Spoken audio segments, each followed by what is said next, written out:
so much time on this because that is not the main thing we are doing here tonight. Now, you must identify a course of study, then you must apply for admission as well. Now, I said here, consider what we call the DLI and the PGWP, that is Postgraduate Work Permit. Now, DLI is what you call the Designated Learning Institutions. It is not every college or university in Canada that you, an immigrant, should go and study. I repeat, not all the institutions in Canada should you go and study, because coming from Nigeria, you have a target of staying back. Your aim is not going there, study, and leave. No, your aim is to remain afterwards. So what does that mean? I must target the schools that will give me postgraduate work permit afterwards. And that is the very big mistakes that people make at the end of the day. Now, if you don't do that, that means that if you do a program, let's say you go and do a master's degree of 2 years, after 2 years, you are going back to Nigeria. There's no gainsaying about it. But if you do your program in a school that grants you PGWP at the end, that means you are going to stay at least 2 or 3 years, depending on the length of your program after study. So that is the DLI and the PGWP. Does that make sense? You can put yes or no on the comment box. Does that make sense? Okay, thank you. So if we move on there, thirdly, when you get your admission, you do what? You apply for your work permit. I'm sorry, for your study permit, because what you get is your temporary resident visa is where you get to the point of entry that you are given either a closed or you're given an open work permit. So, first thing first, identify a course of study, apply for admission, considering your DLI, PGWP. We'll talk about that subsequently. And I'll show you how to know. It's not rocket science. And this is what these agents, those that know what they are doing, will help you to do. They will get you into a school that is DLI and will give you PGWP. And you can save your millions by doing this yourself, but we're not going into this tonight. Now, finally, you apply for your PGWP after studies. That is your postgraduate work permit after your maybe 1 year, because the minimum is 9 months for you to have like a year PGWP. But we'll go into that in subsequent sections. Now, when you have your PGWP and you work for maybe 2 years, you begin to apply for your permanent residency and things like that. That's why I call it work towards your what? Permanent residency. So if we leave here, what is the implication of this role? Because I tell people there is no migration without finance. You can't migrate without finance. So at least if you are going through this route, which is a sure route, actually is one of the easiest true study route, you must have at least your first term fees must be there and at least $10,000 for your upkeep. Okay, so there are ways people work around this, but in subsequent webinars that is dedicated to the study route, we'll dissect those things. So number 2 is the family class sponsorship program. So this is basically if you have somebody already in Canada as a PR or as a citizen, the person can invite you and sponsor you to come to Canada as a PR, straightforward. So in this case, if you have a family member that is here, you can beg the person, but you guys must be related and you can possibly prove how you are related. Immediate family members is what we are talking about here. So if you have somebody that is related to you and the person is not willing to sponsor you, please don't crucify the person. Find out if actually the person is sponsored or was sponsored. Because if the person was sponsored to come in, the person cannot sponsor you. So if maybe your uncle was sponsored by his own uncle to become a permanent resident, your uncle or your brother cannot sponsor you. highest, they will just bring in their spouse or their kids. So if you're asking questions, that's why knowledge is important. So that if the person says, no, I can't sponsor you, say why. So if they're not telling you that they are sponsored, then you now know they don't want to. But if they're telling you we are sponsored, please understand that they can't sponsor you because we are sponsored themselves. So what is the financial implication? For this, your sponsor must prove that he or she has, like if you are sponsoring 3 persons, the person will show that at least they have 42,110 in their notice of assessment, which we call NOA, for the past 3 years. So it is your sponsor that will prove that, okay, I have a job in the past 3 years and I'm earning so amount. My family size is 3 and I've earned 42,000 and above in the last 3 years. So therefore, I can afford to sponsor Mr. B. It is as simple as that. So for the provincial nominee program, here, basically, if any province identifies, let's say they have a need for let's say a biochemist. Now they will put out openings everywhere that says we need a biochemist. So let's say Obi is a biochemist in Nigeria. Obi will go to that provincial website and apply for their express entry or a non-express entry pathway. So 2 ways, but you must apply to the province because this category you are meaning to fill or to meet a need for that province. So what does it entail? It allows all the provinces in Canada to nominate immigrants in Canada for permanent residency. So this province, they have a need. They need a psychologist. On their site, you will see, okay, NOC, blah, blah, blah number, psychologist. So you as a Nigerian, fine, you're a psychologist, you can meet this need. So therefore, you can go in there and apply for them to nominate you. So after that nomination, there's other things you have to do. You have to get into the express entry pool, but we'll get into there. So what does this allow them to do? Allows workers with the right skills. That is why I was giving specific example. Manitoba as a province, they needed farmers. I'm a farmer in Nigeria. I can meet that need. So I will go in under that category. That's how it works. So you have the right skill, you should have the right education and the work experience to contribute to the growth of that economy in the specific province or territory. The other part of it is what is controversial, but some people, when you are nominated by, let's say, like I was nominated by the province of Manitoba, though I declined because of the reason I told you. If you accept their nomination, you can't accept it in August. You land in, let's say you finish everything, you land in October, and you say, oh, it's too cold, I'm going to Ontario. They can withdraw that nomination and you'll be sent back to Nigeria. So if you are going through the provincial nomination, there are things you need to meet. Take, for example, the New Brunswick. Their own is you must register your presence for 30 days. After that, if you decide to go, you can go.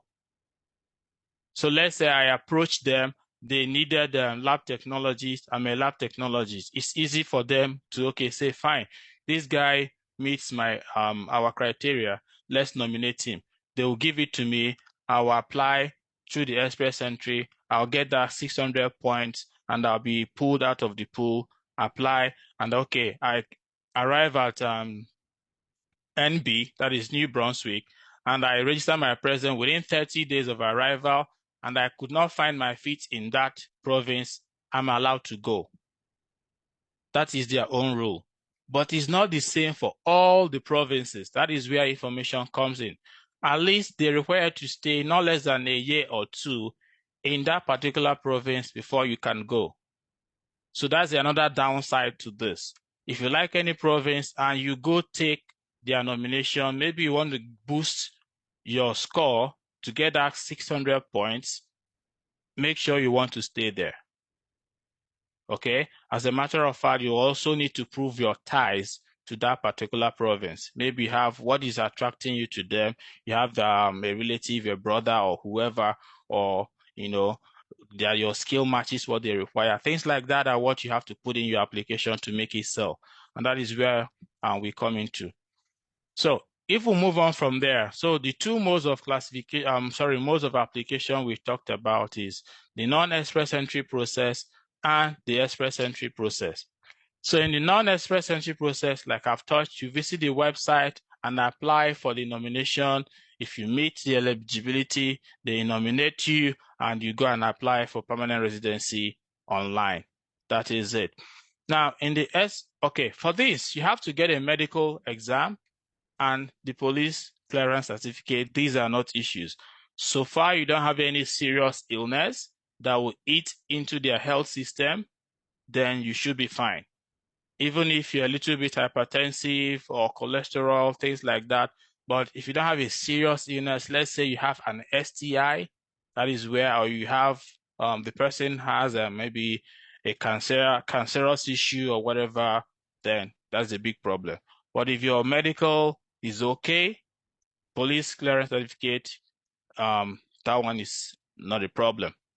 Then the express entry route, which is the pathway number 2, you have to contact the province.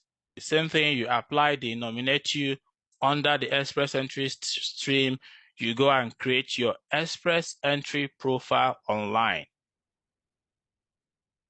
Those are two things. One, you apply directly, non-express entry. This one, you have to create your express entry profile online.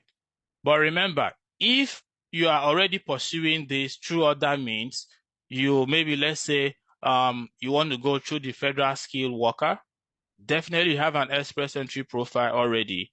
So once that province nominates you, let's say province Manitoba nominates you, you take their nomination certificate and update your profile. That gives you that 600 points I keep mentioning, and that will help you to be pulled out of the pool. So the details of this will cover some other time, because you're almost halfway into what we are talking about now. Now, whenever a province nominates you, you get that express entry score of 600, okay, which definitely guarantees that IRCC will invite you to apply. That is what you call that ITA, invitation to apply. So that is one good thing about this provincial nomination. You are guaranteed 600 points. Once you get that 600 points, boom, it's a booster. Definitely they will pull you out and you apply for your permanent residency. So number 2 is you create your EE profile, show the provinces that you are interested in. Let's say you were not nominated by any particular one because you did not approach them. So you want to go through the general one. So what do? You create your profile. They will ask you, which provinces do you want? You say Ontario, Manitoba, Alberta, things like that. So once you check off those things as you are creating the profile, those provinces will be notified and they will check your profile. If it's what they require, if they require your skills, your experiences, they will nominate you. If not, you will remain in the pool and others will consider you. Okay? That's how this works. So if a province sends you a notification of interest, they will contact you and you then apply to their express entry stream. Okay? Does this make sense to everybody? Please type yes. Yes. Yes. Okay. Thank you. So let's proceed. Yes. I have a target to discuss the LMIA. Okay, thank you very much. So we'll proceed from here. So in both cases, you must meet the eligibility requirements of the province or territory, and you must submit an express entry profile. Then you will show that you meet the minimum criteria for the express entry. Assuming that they need 2 years work experience, definitely you should show 2 years work experience. If you claim that you're a biochemist, you must show that you have that BSc biochemistry. So these are the little things you must show that you meet the minimum criteria. Let's say that they require somebody that has a point of, let's say, at the end of the day, they calculated your point and they needed 65. So if you meet 65, fine. But if you are around 60 or whatever, that means you did not meet. So these calculations will go into it subsequently. So if you are invited to apply, you do it electronically online. Then if you are having a family of one, so I just pull this figure from that site, 1, 2, 3, 4 respectively.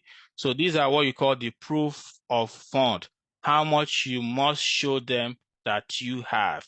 If you're a single person, you should be talking about 13,715, family of 4, 25,564. That's your proof of fund. How to generate this, how to source it, how to work around it, we will discuss subsequently. But this should not discourage you. Let's say, for example, I have a family of 4 now. I should be showing them 25,564. And I don't have it. What do? I can decide to come alone. So if I come alone, my figure will drop down to 13,715 because I'm coming alone.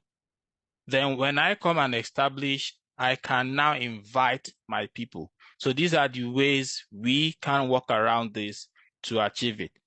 Does this example make sense? Type yes or no in the chat box. Yes. Okay, thank you.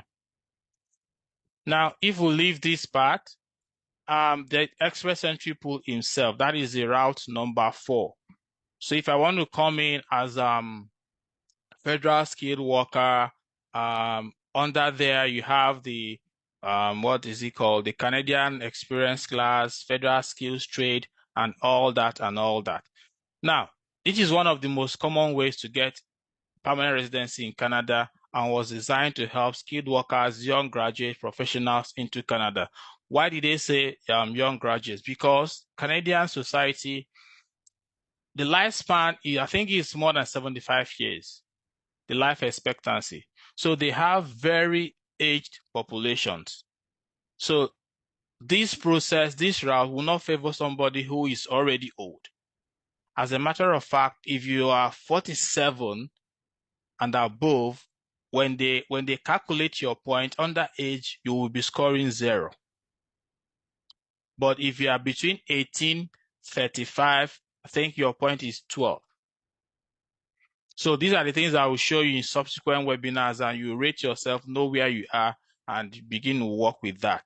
But let's say I'm above 47 and I have a point score of 0. And let's say I have PhD.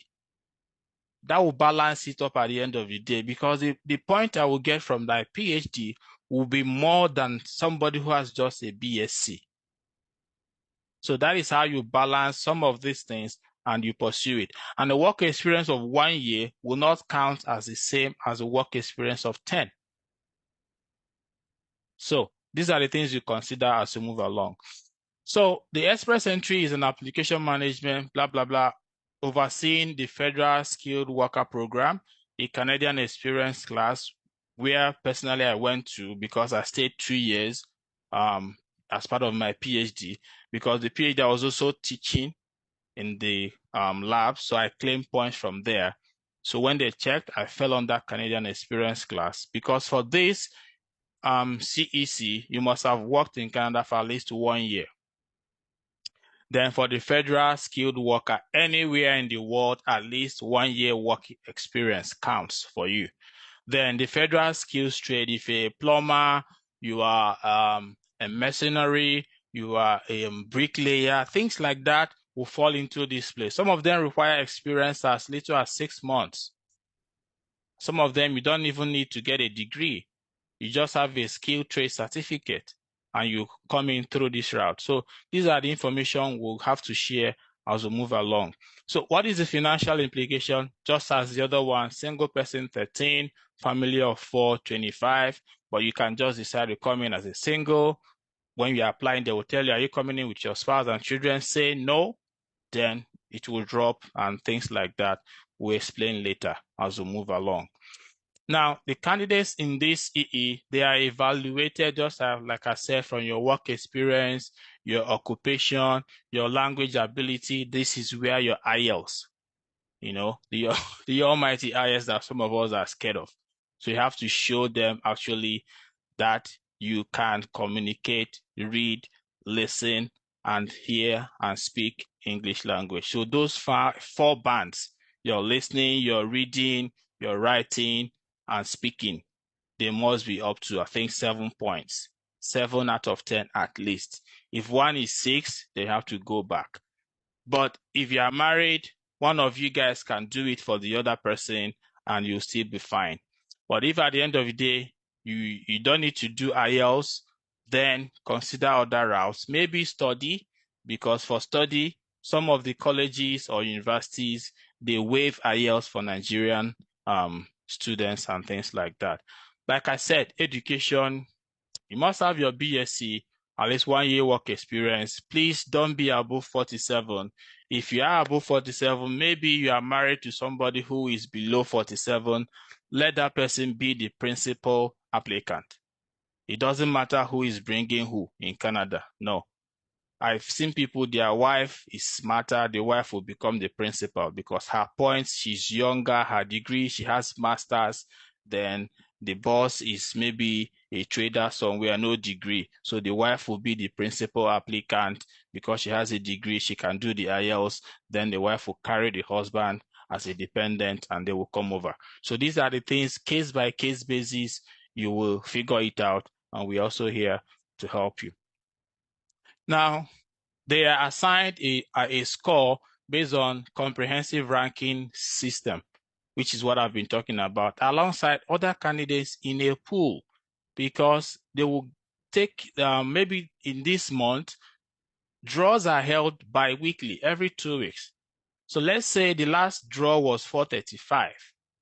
Everybody in the pool that has at least 435 points will be invited. The first, let's say they want to give ITA to 1,000 people. So they will rank everybody in the pool. The least they would take will be 435 because that is the score they require for this draw. Let's say next draw, it will increase or it might decrease. So like that, everybody is in a big pool with their own unique score, carrying their own unique score on their chest per se. So they will be invited based on the score they have in the system and what the ranking is for that particular month. Okay, so if we move on, so the candidates with the highest score are most likely to receive ITA. Now, however, there is something that happened on May 31st, 2023. They introduced a new category-based selection. So it's no longer your federal skilled worker, experience, trade. So they introduced 6 new categories that do not rely only on your score, whether they are high or they are low. So what are these categories and how can you benefit from them? Now, one is healthcare. So example are maybe dentists, med lab science, vet doctors, chiropractor, masseurs, GPs, etc. Those in healthcare. There's a comprehensive list of these in-demand occupations that we will share later if you require them. So second is those in STEM, that is science, technology, engineering, mathematics, architects, civil engineers, developers, programmers, surveyors, and what have you. Those in STEM, the new 6 categories cover those ones. So they don't require your points anymore. So once you're in this area and they are drawing people, let's say in August, they want to draw people from healthcare.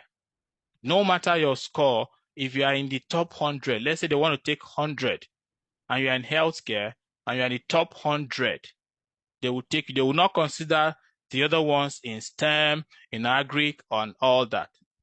So you're in healthcare, that gives you an advantage you are on the lookout for. So the other one is trade, those in carpentry, plumbers, contractors, civil engineers, things like that. Are you a truck driver? You also wanted those in agriculture and agri-food, farmers, butchers, and things like that. Now, if you can speak French, then you are good to go. You have twice the chance. If you can speak French and you can prove it with a score of band 7, just like English, they write IELTS, French, they have theirs. If you can prove that you can speak French and have that band 7, this last one, category 6, will bring you in right away. So if we move there, this is where I want to spend more time on today, because I believe that most of us are here. I have just like 10 minutes. I don't want to keep you more than an hour here, as promised. So what is labor market impact assessment work visa? What are we talking about here? So these are designed for those that have a valid employment in Canada, or you are going to get one as you are doing your migration process. So I would like you to pay attention here. If you've not been paying attention, please pay attention now. So your Canadian employer must first apply for LMIA from the ESDC. So you will not do that. The employer that you are targeting or the employer that is interested in you will do that, or they have already done that. I will tell you why I say they have already done that, because recently they were granted the permission to at least apply in advance 3 LMIAs. So these employers, they have, or some of them that want to, they are allowed to have at least 3 existing already, waiting to be utilized. So either they will apply when they want to, or they have that already that they will give you to support your work visa application. Now, only an approved LMIA guarantees you to apply for work permit through this process. So you must have that work offer from that employer, and you must have the LMIA from that particular employer supporting your application before you can come in through this. Does that make sense? Please type yes or no in the chat box, or you can say yes. Yes. Okay, thank you. Okay, Yes. so if, thank you. So if we move forward from here, so what does that imply? Do I need to spend my own money like I've been talking about 13,000? That's correct. So you don't need to spend your own money, because they want you. When they give you that offer, it will serve as a proof of fund per se, in quote. It will serve as your own proof of fund. You have boycotted these thousands of dollars we are talking about because they want you. They are giving you an offer, and you will work for them. I'll tell you why I put this out there. You will work for whoever employer that gives you the LMIA. I see a hand that is up. Please oblige us Q&A. I'll give you room to ask. Thank you. Okay, if we move on from here, what is the financial implication? Like I've said, no proof of fund required because you have a job offer. Remember when I started, the University of Winnipeg invited me. He gave me that offer letter that I showed you guys. I didn't have to now show a proof of fund, but at least I have to buy my own flight ticket. Definitely, which is something that is close at that point. But now I don't know how much they're selling it, but it reduces your own cost at the end of the day. But you don't say you have what's it called? You have an account balance of 0 and you are solely depending on that letter. No, it doesn't make sense. No matter how little, but these thousands of dollars, you must have already boycotted them by going through this area. Like I said, I will take questions under Q&A. Let's move on, please. I see your hands. Thank you. So what are the major requirements for this? One, you must have a Canadian style resume. Just like when I came in as a lecturer back in Nigeria, we built, series of publications and everything. There's a difference between your CV and your resume. As an average lecturer in Nigeria, your CV will never be less than 3 pages. Those working in universities or wherever, they will know. Because at least you have built publications over the years. It can never be less than 3. But here, the CV or the resume, as we call it here, should not be more than 2. So when I came in, I was applying with, a lot of CVs, trying to impress. Nothing was coming in. So somebody drew my attention that you are not using Canadian style resume. Some of us, the resume you're having has your picture, they have your date of birth, they have your sex. Those things are nonsense. You have to take them out. Nobody cares about how old you are, where you are coming from. It's even on your CV. It doesn't make any sense. So we have Canadian style resume must be there. As a matter of fact, this is not rocket science. You should have your passport. If you have IELTS, fine. It shows that you can communicate in English language, but it's not compulsory because the employer has already must have interviewed you, offering you that means, and you are working with them. So IELTS is optional at this point. Then you should have a solid evidence of your work experience. Let's say I'm coming into work in a university setting as a teacher or as a researcher. How many researches have you done in the past? Do you have publications and things like that? I'm trying to work as a road constructor, or you are trying to work as a medicine man or as a driver in Nigeria. You are claiming that you're a driver in Nigeria and you don't even have a driver's license from Nigeria. If they pull up your driver's extract from road safety, it's nothing. It's showing 0. Meaning number of years or you've been driving as a commercial driver is 0. And you are claiming that you've been a truck driver. So those are solid evidences you should build. You are a developer. You develop software. You don't have a portfolio. You don't have software this that you've built. You don't have a website that they can visit and know that, okay, this is your work. That means it will not work. So that's why I said you have to build a solid evidence of your work experience, because through this route, you are competing with others globally. It's not just you now, as it is. So if we move on here, I believe some of us will be at this point thinking, lots of things, issues. So this picture explains it all. How do I even go about securing this job? I know that some of us are at this point now. Is it even doable? Where do I start from? Can I do this? Questions upon questions upon questions. This is where we are now. So I'm here to tell you an emphatic yes, that you can do it. It is doable. So let me show you one way to do it. That's what we call the job bank. So the job bank is the Canadian government's approved job portal. Okay, this is where you can go in and search up job opportunities around you and their requirements. So I would like us to do a quick exercise. I will visit this site. Just give me a second.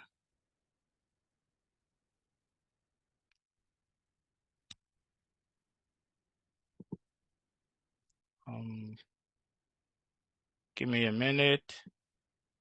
Can you guys see my screen? Yes. Okay. You can see this now. Your career starts here, right? Okay.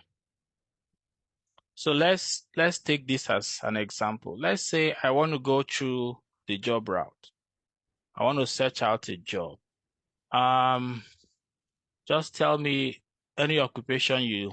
Okay, let me start with this. Let me say driver. As simple as driver. You go, you put in driver, what, where. If you have a specific location, you do it. If you don't, you can say all Canada. Usually I like to click on advance and I will filter it because you are already outside Canada. I will say this job, Canadians and international candidates. I will not select this because I'm not a Canadian already and I don't have an authorized work permit. So I will choose this, Canadians and international candidates. I will go back. It's showing me already 35,639 opportunities. Is my filter right? I'll go back to my driver. I'll search 1,395 for the job title driver, class Canadian International. So it means that over 1,000 395 jobs are available. So when was this posted? This is August 14. So let's open this first one and we'll see the requirement. So how many opportunities? They have 3 vacancies. When do you start? Starts as soon as possible. Day, evening, night, weekend, morning shift. How much? 28.85 per hour. How many hours a week? 40 weeks. Is it verified? Yes. So it means that this job has been verified. It's not scam. So this is the jump back number. So let's go further down. What do they require? Driver's license class 1 or A. Now, where is this employer located? This could be Alberta. Let's see. Because Ontario uses G and all that. I see 1 or 2, blah, blah, blah. Okay, never mind. So show how to apply. If I click here, said this is Alberta AB. Once I saw the class of certificate, I knew. So they said by email. So definitely you wouldn't go by mail because before you send mail from Nigeria to Alberta, something might have happened. So just send an email to this, including what do they require, what to apply with. Somewhere usually they include that. Additional information, valid driver's license, your ability to lift up to 23 kg weight, blah, blah, blah. So for this job alone, if you put in your driver's license there and put in your resume, the evidence, maybe your driver's extract from Nigeria showing you've been driving as a truck driver for XY number of years, then most likely they might call you up for an interview and you take it from there. So let's try another occupation. Tell me something you want me to search. Quickly, please. Medical lab science. Medical lab science. Let's see. Medical lab scientist. Location, let's leave it as it is. Let's see. We need to refine this. He broke it down into medical scientist and this. So let's say lab scientist. If it doesn't throw up something. Advanced. Where did we do restricted? We left that anywhere. So for medical lab scientists, you see there's no opportunity for now, showing 0 all the way. So let's try something else. Let's see. Public health. Public health. Let's see.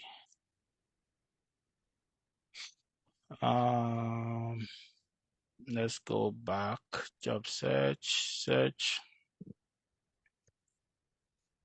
Public health, blah, blah, blah, blah, blah. Let me search. You know, some job titles are location specific. Job titles change by whatever. So you have to also check the job responsibilities as well. So for public health, we are seeing public health nurse. This is in Saskatchewan. Saskatchewan is in Saskatoon. For those, that's another province that you can easily find your way around, but though it's very cold, but not as cold as Winnipeg. So this was posted when, let me filter by date posted. Today. Okay, registered nurse. Oh, I've lost pub health. Let me do it again. I want to open the pub health. In engineering. 1 second. Let me open. Okay, sorry. No problem. So that pub health. It's gone. Public health.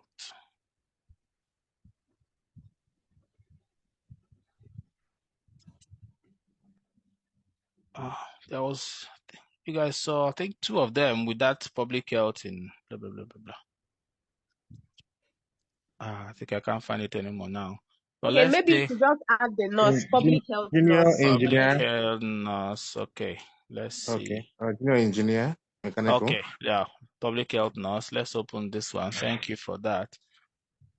When start as soon as possible. So some of them would take you to another website to view the details, right? So this one, view the full job posting on SACS jobs. So if you go there, how much are they paying? 42 to 52 per hour, job ID, blah, blah, blah. So if I go there now, I will see this posted 18th of August, blah, blah, blah, how to apply, visit the employer website, see the website here. So you follow through. Does that make sense? Yeah. Yes, sir. Yeah. Yes, sir. So you Yes. follow through like that, and you should be Okay. fine. So I wouldn't Yes. go through the employer. So let me try the engineering guys. Yes. Junior engineer or intermediate, please. Education. 1 second. Because of time, we have 3 minutes to end this section now. Junior intermediate, anyone, please. Engineering. But job title, is it civil engineering? Is it Mechanical, please. Mechanical. Thank you. Mechanical Teacher. I will do teacher. I'm a teacher too. Mechanical engineer. Intermediate or junior, any of it. Let's see what happens now. So for mechanical engineer, I'm seeing 192. It means it's in demand. And even today, Sunday, they posted this. So what I would do, see the salary, 58,000 to this. And this is in Quebec. But Quebec, I'm worried about Quebec because you need to speak French. French, yes. That's the only thing for Quebec. You need to Sure. speak French to navigate Quebec a whole lot better now. But if you go down, this is BC. It's also project engineer. If you open it, this is also remote. That reminds me that you are in Nigeria doesn't mean you can't work for a company in Canada. Yeah, it's remote. Remote position. My brother-in-law got a job. Even the guy, he had a company in Nigeria, software developing, they have a way of building their own company. It's not like he has a physical building called a company, but he branded himself as a company owner and a software developer. He worked for this company a year while in Nigeria before moving over. So if the work is if it's remote, hybrid means you online and offline. So you must come to work if it's hybrid. But if it's fully remote, you can work from anywhere. So for this guy, they say remote work available. So if you open it, start as soon as possible, education, bachelor, civil engineer. So you go through it, experience is 5 years. Now you can package it. There's a way, the world is all about packaging. There's a way you can package it. Even if maybe all these things, you didn't do them in one particular position, you can add the other ones to make it up. But let's say who can apply? Unfortunately, this one, they say you are a Canadian citizen, which we are not, permanent resident, which we are not, temporary resident, we are still trying to find it, and you must have a valid Canadian work permit. We are trying to get, so we will not get this one. Because they said, if you are not authorized to work in Canada, we are not as yet. The employer will not respond to your application. So you don't need to go for this one, because definitely you are not qualified. Does that make sense? Yeah. Okay, so teacher, lastly, before we try to conclude rather. Teacher is What type? Sorry?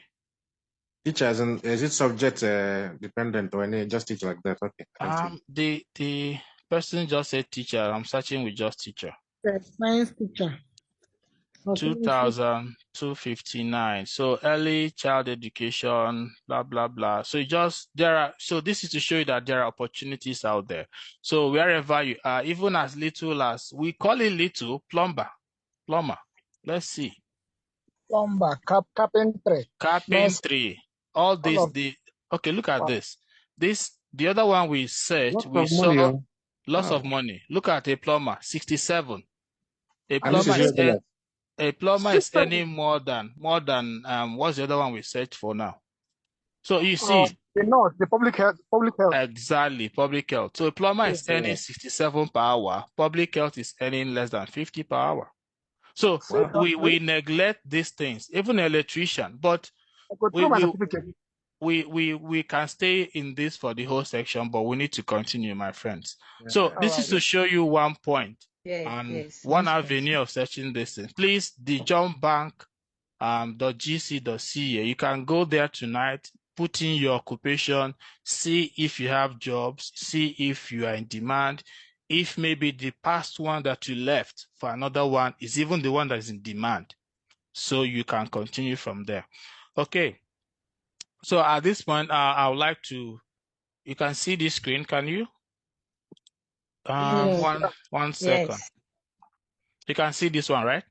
Okay. Okay. Yes. Thank you. So if we try to continue and conclude in the next, sorry for keeping you a minute behind schedule. So, like I said, thank you yourself. Go on. this is my LMIA from University of Winnipeg, and along the line it was renewed because first one will come with a year, then afterwards it was renewed and all that and all that. So once you get the job, what is the next thing? You apply for your work permit. It's either it is employer specific or it is open work. Mine was employer specific because I was tied to University of Winnipeg. That is where I got my LMIA from. So I can't work anywhere else. But if you have an open work permit, then you can work anywhere. So for employer specific, you are tied to an employer. The name of the employer will be on your work permit. How long you can work will be there. The location will also be there. For open work permit, it permits you to work anywhere for any employer, except for those. There are jobs that are not eligible. That's what you call the escort services. I know we all know what the escort is. For those that strippers, no, they're not eligible. Erotic masseurs, they're not eligible. So a comprehensive list of eligible employers is also available. Now, what are the first steps to applying for your work permit? Very simple. You read an instruction guide is available. There's a document checklist and it's country specific as well. We can provide those for you. Then the processing time depends on the type. The processing time depends on the type of application and if it's complete and how easily your information can be verified. Let's say you are claiming you worked at GTB Bank for 10 years as a manager there. Definitely they are going to contact the HR GTB Bank and they will ask. So obviously they will contact them to verify. So if they can't verify your information and things like that, it will delay your processing time. Then how long you take to respond? If they send you to do a medical examination, do you do it within the time? If they tell you to what you call the letter of explanation, you said, okay, in your education, you studied banking and finance, and there's a gap in your employment, and you went back. So what happened in between? They will give you time to respond. If you are taking forever to respond as well, that will also delay your processing time and stuff like that. Now, step 2, you gather those documents. If you claim you studied med lab science, go bring the certificate, throw it there. So you have to gather the documents you said. So this is a list of things you will need. Then you have to create a GC account and you fill out the questionnaires. It's very simple. I intended to do it, but I will not do it now because of time. But you must carefully fill out the requisite forms and upload the supporting documents. These things are things you can do online and you don't need to waste thousands of naira or even millions paying anybody. Now, we are here. Remember, your yesterday's action brought you to where you are today. And the action today will determine your result tomorrow. So I'll throw it back at you. What is it going to be now? Are you going to remain in doubt? Are you going to be fearful? Or are you going to take action? So 10 seconds, let me hear from you. If you are doubting, put D. If you are fearful, put F. If you are going to take action, put A in the comment section. Just 10 seconds and we'll go from there. Action, action, action, action. Okay, thank you, everybody. So this is an action group, and I appreciate everybody. It's doable. It's not rocket science. I've shown you how it's done. So, and we're always here to help you as well. The failure is not like I tried and I failed. The worst failure is not trying at all. Okay, so these are available resources you can tap into. What will offer you. You can benefit from all this. You have your resume optimization and review, the Canadian standard.